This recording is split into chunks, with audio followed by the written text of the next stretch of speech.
last energies for the day. It is a pleasure for me to be back here in Tangaza University. I have a very special relationship with this university because a few years, I don't know if it's a few years anymore, but quite a number of years back, I was invited by a group here called the Leadership Group, TLG, and we worked with them through some strategy work and just helping them to build their organization. I'm sure those who are part of Tangaza know about them. And that's how we ended up building a relationship with Tangaza University. So it's always a pleasure for me to come back because that organization is still in existence today and growing. And a testament of what is possible with social enterprises. And I am here, one of the things I would love by the end of this session is that by the time you're leaving your seat, to wake up with a lot more hope, to feel empowered, to do a lot, and also just to get inspired that what you're doing is not in vain as far as social enterprise is concerned. Thank you very much to Akose as well for inviting me. I've actually been seeing this event happening from the sidelines, and so it's a pleasure to be invited and to be part of it. I think the world of social enterprise is something that's very important to this continent. I think social enterprise is the future of how enterprise will happen in this continent because anybody who sets up something to tackle social issues here ends up having a very big impact on the lives of people, on families, on how the society runs, and on the great need that this continent has for good governance, for good leadership, and for progress as a continent. For those who may not know me, I am the CEO of a company called Sandbox. I have been in the world of helping entrepreneurs build their businesses actively since the year 2007, so I've spent a lot of time working with both commercial enterprises and also working with social enterprises. I have had quite a number of clients in the social enterprise space. Those of you who have seen the XYZ show on TV, Buni Media was a client of mine for a very long time. Good friend Boniface Mwangi, have been, as he's out charging us up to hold the government accountable. I've been helping him in the background to put structures in place that can hold everything together because it's not very easy when you're an activist to, to run an organization and keep things going. And so people like those, I sit on the board of Amnesty International Kenya as a treasurer. My term will be coming to an end this year, but I've been on that board for the last 6 years. And so the world of social enterprise is not something that I do as a fringe in my life. Actually, I'm probably one of the few individuals who's been able to integrate the commercial work I do and the social enterprise work I do under one organization. And so I am the founder of a company of Sandbox, which I run now. But before that, I was the founder of a company called Wild International. And I remember starting out actually in the field of youth development. This was in the year 2004, where we set out with programs around leadership development for young people. As the company grew, we started to realize more and more that a lot of the entrepreneurs who are running businesses in this country were very passionate about what they did as enterprises, but just the whole concept of doing everything else that enables us to deliver the impact. Because you start a social enterprise because you're passionate about the impact that you're going to have. However, nobody prepares you that if you're going to have impact, you'll also need to learn about managing finances. You'll have to learn about writing proposals. You'll have to learn about managing taxes, managing people, and the compliance that comes around it. Marketing yourself so that you can build your name, so that you can attract more funders and donors and the like. And so this was our realization. People start with a passion of what it is that they do, but they're never prepared. And at the time we were actually starting out, there was very few organizations that were supporting enterprises to that stage. And so we began to help organizations look more into their organizational development, how they are designed, what's your vision for the organization, what's your strategy for growth, how are you going to position yourself so that you can be able to attract more resources to grow and that kind of stuff. And so by around the year 2010, we started to do these programs at a bit more scale, where we would invite people into different cohorts, and they would sign up for the program and go through a one-year program learning how to structure their businesses. What was amazing was the size and speed of growth that we saw organizations being able to achieve, which then just ended up validating the fact that organizations can grow and scale, but what the founders need is the knowledge of those steps that they need to take to be able to do that. And so through that period, we've trained hundreds and hundreds of entrepreneurs. In the process, I got introduced into the world of social enterprises through partners like Amani Institute and others, like I mentioned, even TLG here. And I began to realize the same problem that commercial entrepreneurs had is the same problem that social enterprises have. In fact, it gets a bit more complicated, because sometimes as social enterprises, you're not just running one legal entity. Sometimes you need to run two. You need to have a for-profit and a non-profit running side by side. The accountant who can do for-profit work may not be the best to do the non-profit work and these kinds of things. And so we then also thought about how can we tackle this solution. I'll cut the long story short because it's quite long. But eventually we did set up this company called Sandbox. Sandbox is basically a one-stop shop for entrepreneurs where they can find all the services they need under one roof. So if you're looking for somebody to help you with your strategy, if you're a startup looking for a startup coach, if you're looking for a lawyer who can help you set up your business and do the contracts and stuff, if you're looking for a marketer, if you're looking for, any sort of service, we've been able to aggregate that under one roof. And so we've done, to date, we have about 32 non-competing professional service firms under one roof. Every time I tell people that, they're like, oh my God, is there that many professionals? And therefore, the implication is, does my business need all those professionals to come in and, sort out different things? The answer is yes, but not all at once. It can happen at different stages. As your company grows and becomes more sophisticated, then of course the structures get more complex, and therefore you maybe need more sophisticated people to come and help you. But then, yes, so we were able to launch that in 2020. We have a physical hub just behind your center on Chania Avenue. And we brought all these consultants under one roof and started that journey of working collaboratively to assist entrepreneurs. And so it's been 5 years of running the Sandbox. We have really grown to that number of 32 professional services. But in the background, we've also been able to aggregate, and we are serving a total complement of maybe 2,500 businesses here in Nairobi. In the process, we've also been able to bring certain projects on board where we work with people like MasterCard Foundation and the like to run countrywide projects around entrepreneurship development. Within that journey, we realize the commercial experts may not always be the best also to serve the social enterprise ones. And so we registered a non-profit foundation, company limited by guarantee, that's the legal structure here, to be able to handle the social enterprise side. And so we've replicated the same model of non-competing consultants under one roof on the social side. So we call it Sandbox Ubuntu. You can pick out of that, how you can smartly structure your organization to be able to tackle both the commercial and social. And so that's now we've brought together experts in things like monitoring and evaluation, advocacy, governance for social enterprises and the like. Even accounting, where if you get money from USAID today, it's not the same as accounting money if you're a commercial enterprise. And so we've replicated the same model on the social side.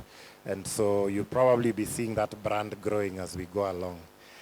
We did not stop at Kenya. As soon as we set up Sandbox, we realized the model didn't exist anywhere else in the world. Until today, I'm looking for similar models. I can't find them. And so we got a lot of requests from across Africa and from around the world where people were just curious and interested as to whether we could replicate the model where they exist. And so we took the challenge, and last year we managed to set up an office in the US, and so we do have a sandbox that's running in Atlanta, Georgia today.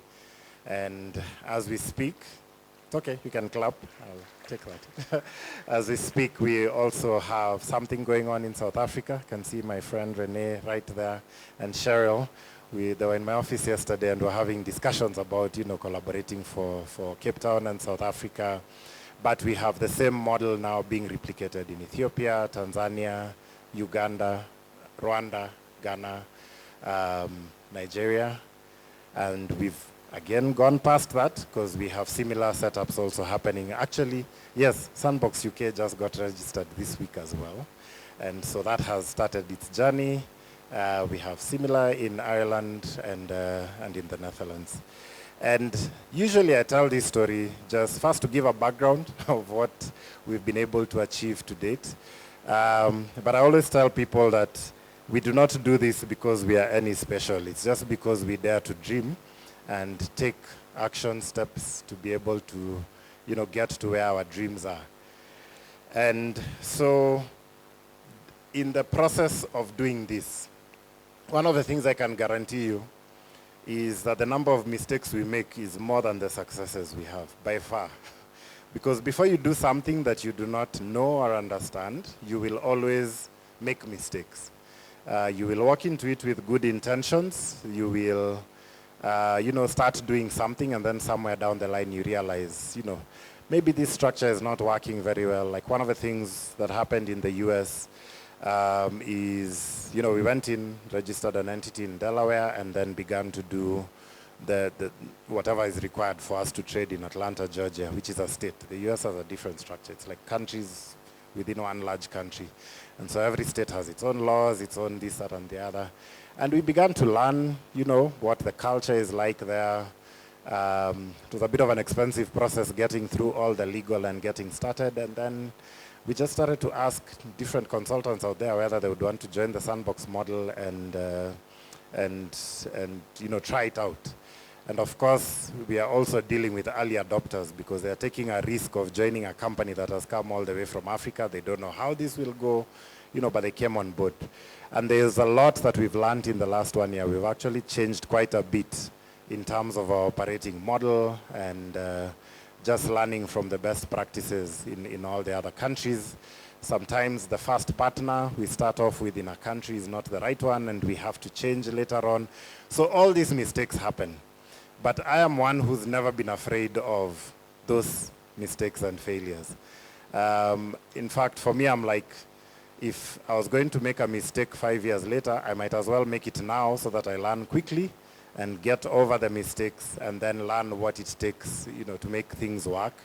And so if you're going to be bold and daring, especially around building a social enterprise, and I know a lot of you are running those kinds of entities, I've seen them outside, it will be a journey of making mistakes. In fact, for me now, there's a concept I want to put together that's called failing fast at scale. Okay? I believe that when you fail fast at scale, you learn faster than if you fail fast on a small scale. Why is that? Because scale offers more data. If anything, I always tell people we would not have learned the mistakes we made in Atlanta if we didn't have Ethiopia and South Africa and Uganda. Because what happened is that once we set up Ethiopia and the others is when we began to realize the people running these entities are doing it a lot better than how we started off in the US. And so when we looked into it is when we realized there's a profile of partner that we need in every country that will help us do a better job. And so we ran back and got a partner who was in line with the profile of what we had in Ethiopia. Who would have thought that that lesson would have come from Ethiopia? And so generally, we basically go learning quickly. And for me, what I always tell entrepreneurs is fail, try and make sure that the failure is not the kind that can bring down your organization. So try experiments on a small scale, but try it out also at scale, okay? So do small experiments, but do them at scale so that you see the kind of data that comes from the different environments, and you'll definitely learn something from those little experiments that will start to teach you what it is that's working, what's a better profile. So now if you come to Sandbox today, you'd think we're very organized because we have a clear profile of the type of expert we target. We have a clear profile, you know, of the kind of champion we target in a country and all these kinds of things. But all those lessons come from the failures that we get across the board. And so when I was thinking about what is it that I can leave you with to think about, one of the things that I would like to tell you is, in the world of social enterprise, we all start out with good intentions, and the causes that we are championing are definitely things that sometimes are even a matter of life and death, but in many cases, we are affecting lives. We are affecting the quality of lives of the people that we are working with, and our companies and our solutions end up making the lives of those people better. But we need to be careful, because one of the things that I've seen across the board is that you can have an awesome solution and you're changing lives at, you know, on a small scale, and you're likely to attract the attention of people, and people want to come and partner with you and fund you and all sorts of things. But at the end of the day, bad structures, badly structured entities will mess up the impact that we can have. That's the first lesson that I have for you today. It's great to have the passion. It's great to have, you know, the idea up and running. But if you're not able to scale up your mindset, your thinking, your knowledge to the extent that you can handle an organization that can grow, that impact that you intend to have can end up not happening. In fact, it can end up collapsing down the road. So as much as you're doing good, you also need a well-structured entity to be able to scale that impact that you have, okay? And that has many implications. It means that we need to teach ourselves. It means that we need to apply ourselves to learning as much as possible about running a good organization. Why? You can be affecting 1,000 lives, but because your tax compliance is not done well, the day your revenue authority comes looking for you, they shut you down. And all those lives that were dependent on you end up being affected simply because you did not build the kind of entity that can do that impact at scale, yeah?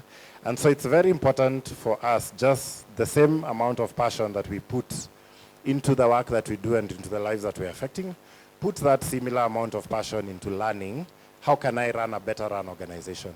Because if you do it very well, you can move from affecting 1,000 people to 10,000 to 1,000,000 to across the world, yeah? So that's the flip side of the power of, if we empower ourselves with the knowledge to run better organizations, then we can expand the impact that we are having to an even much greater level. The second thing is, the organization will only grow and, you know, get to the same level as the vision that you have, that end goal that you set for yourselves. There's a lot of us who are probably doing a very good job, but we are just, sometimes the organization is even running ahead of us. We're getting surprised about things that we're meeting out there. But if you have a big vision, if you have a clear end picture of what it is that you want to build, then you will be deliberate about finding the resources, the people, the networks that can help you acquire what it takes to reach that end goal. You'd be more deliberate about surrounding yourself with mentors, surrounding yourself with people who've gone before you. You'll be more deliberate about building relationships. You'll also be more deliberate about just finding the people who can put you in positions that can help your vision gain more traction. And so always start with the end in mind. What's that end picture that you want to have? Do you want to have your impact just in Kenya alone? Do you just want to have it in South Africa alone? Do you want to have it in Zimbabwe alone? Or is it something that you'd want to do on a larger scale because the problem that you're tackling is actually a big problem? Part of the reason we decided, you know, we can go global is that at the time we were launching Sandbox, we started looking around the world and we're like, who can we learn from? Who else is doing what we're doing? And then we realized there's no one. But the thing we also realized is that entrepreneurs are struggling just as much all around the world with the same issues that we are dealing with here in Kenya. And so we're like, you know, if the world is our playing field, why not set a global vision as to how we can do this across the world? And of course, then we started learning the kind of structures that we can do for the same. When I was a bit younger, I came across a short statement that says, small elephants become big elephants. I mean, it's something so obvious, yeah, But it has a lot of implications around the fact that if you're to become a certain type of thing, you have to be displaying the qualities of that thing today. Your organization may be small today, but if you're not doing things with excellence, do not assume that one day you will wake up and the excellence will show up because you have a lot of funding. Okay? And so it means that people who do excellent things at scale always had that DNA in them. And so if you are seated there somehow thinking the day I have a lot of money is when I will do things properly, is when I will hire right, is when I'll put good systems and structures in place, is when I will deliver good quality services and products, you're deluding yourself. If anything, if you're showing signs of lack of excellence today, you will only magnify that when the big funding comes. So if you're not managing your finances well today, then prepare to deal with a tax man, okay? And some other kind of regulator somewhere down in line. Because it's that mindset of managing things well today that stays with you across the board, such that when you become that large organization, because trust me, the bigger you get, the more the challenges will become. You become a public entity. Any small thing that happens in your organization can make it to the newspapers. Right now, you can get away with it. But when you become big, you make a mistake, it's not just your problem, it's a problem of the entire society. And cleaning up problems at scale is actually a lot harder than when it happens on a smaller scale. Currently in Kenya, there's a new blog, a new podcast that has come up by a businessman the Kenyans might know. It's called Mike Masharia. He built a company called 7 Seas Technologies, and they grew actually quite big. They had some of the largest clients like Safaricom and everything. And then they got into a government deal that ended up being cancelled and got their company into a lot of trouble. Eventually they shut down as a result. So in this podcast, he's telling the story of what it is that happened as he was building his business. But he's also brought together other entrepreneurs of his time. Some of you might also know Peter Nduati of Resolution Health that shut down the other day. And so these people are telling their story of what mistakes they made along the way that led to their companies crashing, so that maybe people coming after them can learn a bit more. And I've learned a lot from just listening to their stories. I knew some of them growing up, but I didn't have an inside, story of what it is that may have happened behind the scenes. And one of the things that I realized, and I've been telling entrepreneurs, if you don't tell your story early, it'll end up being told through a scandal.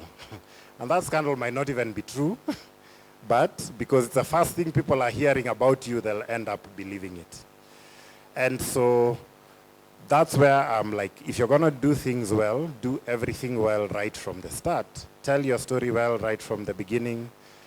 Put your structures in place well from the beginning. Hire right from the beginning, because those things will stay with you. Because if you don't do those things at the beginning, when and if you end up becoming big, then you find the problems you're dealing with are very much more public, a lot harder to clean up, and a lot harder to get out of. So, like I said, small elephants become big elephants. Do not believe that somehow things will get better down the line. I've grown an organization that has come from, very small, humble beginnings to running projects that are managing much larger resources today. But I can tell you, I wake up almost with the same headaches that I did when I was not even able to pay myself a salary. And so the problems will always be there. And so what happens is that the problems do not disappear. It's all about you build the muscle to be able to manage the bigger problems better. And you build a thicker skin because the challenges that come with running larger organizations are bigger.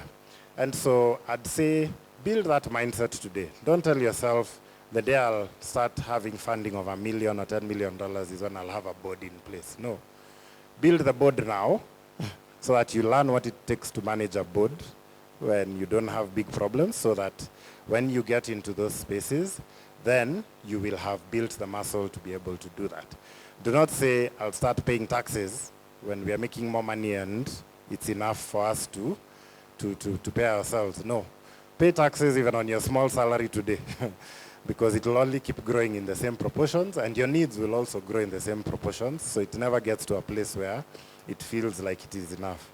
Yeah, don't say I'm going to build better products or services when I have enough money to do R&D. No, build up the best product that you can today and deliver it to the best of your ability today, because that same mindset will carry on with you. So invest in what it takes, invest in the knowledge today. I would say more or less have that mindset of that end picture that you have, and you will start to find the resources, the people. You will see the things around yourself that will help you get there. From where I stand, and every time I say this in different rooms, people get surprised. I see so many opportunities everywhere I go. It's almost like if I sat with any of you and talked about your organization and what opportunities abound, I see massive opportunities, not just in Kenya, but across the region and across the world. And that's the kind of mindset that you're able to build yourself when you go solving problems on a small scale, finding solutions, and then moving on up. Your mind opens up to just the number of opportunities that you can be able to tap into. When you're able to build the name and the brand that can tap into those opportunities, you start to be invited into different rooms. Today, anything entrepreneurship that is either floated or being talked about in the country, it's highly likely that we get invited into those rooms because we've built a brand that we are the people who understand entrepreneurship. And so if people are thinking policy, if people are thinking research, if people are thinking a local partner for a project, they find us somehow, whether it's on LinkedIn or online or that kind of thing. And that's the kind of thing that we can all build. But it has to be something that we have to be very intentional about, something that we have to be very deliberate about, and something that we have to be very aligned to first in our minds, and then implementing things in our organizations that will help us to get there. I learned a lot of lessons about building an organization early, and some things are, we don't even discuss it. When we set up Sandbox in 2020, the first thing I put in place was a board, and a very professional board at that, who have really kept me on my toes to ensure that the organization is running well. I always make sure that when it comes to recruitment, I'm hiring the best person possible I can afford at the budget that I have. I have a criteria of I try and find very exceptional people at that level and within that specialization and bring them in. And you'll be surprised how much it has nothing to do with compensation. You can find very good, very passionate people, because I learned that in life people come from very different backgrounds. You might find somebody who's very competent in a certain area and they don't even care about what you're going to pay them. They're just passionate about what you're doing and they want to come on board. And because you've sold them a very good vision, they are willing to come on board and help you to build that vision. And so many things can happen at that level of excellence. Just if you're very intentional about it, if you build things behind it that help you to get there. And so I'm hoping that even as I stand here and speak to you, that you're getting inspired, that you can see yourself in that situation. This thing is not a preserve of some special people out there. It's that if you have that mindset of I'm going to do 1, 2, 3 things, then you will start to find yourself in places, you will identify people. I reach out to people on LinkedIn very randomly and just tell them the story and say, I want to do X, Y, Z in your country sometimes. And we jump into a call and we, start a relationship and we start discussing something that leads down to a partnership. Sometimes it's because if you follow me on social media, and you can follow me on social media, just look for Joram Mwinamo across all the different platforms. I usually put out thought leadership pieces, just short statements about my experiences or sometimes lessons for entrepreneurship. And because certain people have seen that repeatedly, when they come across an opportunity that has something to do with entrepreneurship, the first person they'll think about is myself, and they'll come to me. And so that's the last thing I would say on storytelling. I like to put it this way. Do not think too highly of yourself that you cannot put stuff out. If you're passionate about your cause, you need to be the first one shouting about it on every platform possible that you can master, and tell the story of what it is that they're doing. Every little milestone, post it out there. Somebody will see it, someone will take an interest, and somebody will approach you to help further that goal.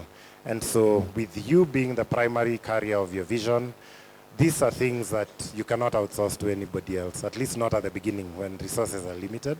It's just that passion that will drive you to the place where you don't feel any shame or embarrassment, but aggressively put things out, just even at the level that you are. It may not be the best quality thing as you start, but over time you'll get better and your impact will grow, it will increase and leave a legacy and change this continent. So I hope that you've been inspired to take some action, stand up and, get things going in whatever it is that they're doing. God bless you and all the best, and I look forward to all the great things that you're going to be doing. Okay.